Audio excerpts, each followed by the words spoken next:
সর্বশক্তিমান ঈশ্বর, স্বর্গীয় পিতা, আমি তোমার নম্র দাস হয়ে তোমার সামনে আসছি, যীশুখ্রিস্টের পবিত্র রক্তে পরিশুদ্ধ হয়ে, পরিশুদ্ধ পবিত্র আত্মার শক্তিতে পূর্ণ। প্রভু যীশু, ধন্যবাদ তোমায় যে তুমি ক্রুশবিদ্ধ হয়ে অন্ধকারের শক্তিগুলোকে পরাস্ত করেছ, শয়তানের কর্তৃত্বকে ভঙ্গ করেছ, এবং তোমার পবিত্র নামে আমরা জোরালো হয়ে অশুভ আত্মাদের নির্বাসন করার ক্ষমতা পেয়েছি। অতএব এখন যীশুখ্রিস্ট নাজারথের নামে আমি দৃঢ় বিশ্বাসে দাঁড়িয়ে সকল অপবিত্র আত্মাদের, ভয়, রোগ, প্রতারণা এবং দমনকারী আত্মাদের বা যে কোনো অশুভ আত্মাকে যারা এই ব্যক্তিকে কষ্ট দিচ্ছেন, আমি আজ তাড়াতাড়ি চলে যেতে আজ্ঞা দিচ্ছি।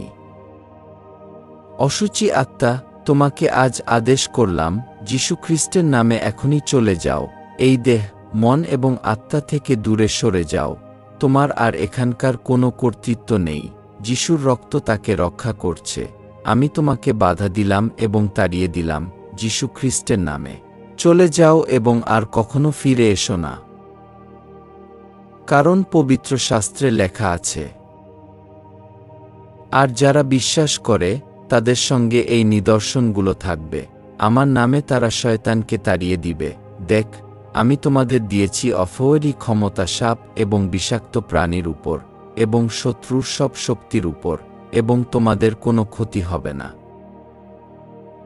আমি ঘোষণা করছি, এই ব্যক্তি যীশুখ্রিস্টের, সে ঈশ্বরের সন্তান, পবিত্র আত্মার মন্দির, এবং অন্ধকারের শক্তি তার উপরে কোনো কর্তৃত্ব রাখতে পারবে না। পবিত্র আত্মা, এখন এসো এবং তাকে শান্তি, আলোক এবং নিরাময়ের দ্বারা পূর্ণ করো। যেখানে অন্ধকার ছিল সেখানে আলো প্রবাহিত করো, যেখানে ভয় ছিল সেখানে পূর্ণ প্রেম দাও, যেখানে বন্ধন ছিল সেখানে মুক্তি দাও। আমি এই মুহূর্তে পূর্ণ মুক্তি, পূর্ণ নিরাময় এবং পুনঃস্থাপনা ঘোষণা করছি যীশুখ্রিস্টের জোরালো নামে। সব গৌরব, শক্তি এবং সম্মান তোমারই, প্রভু, এখন এবং চিরকাল। আমি এই প্রার্থনা করি এবং আদেশ দিচ্ছি যীশুখ্রিস্টের নামে, আমেন।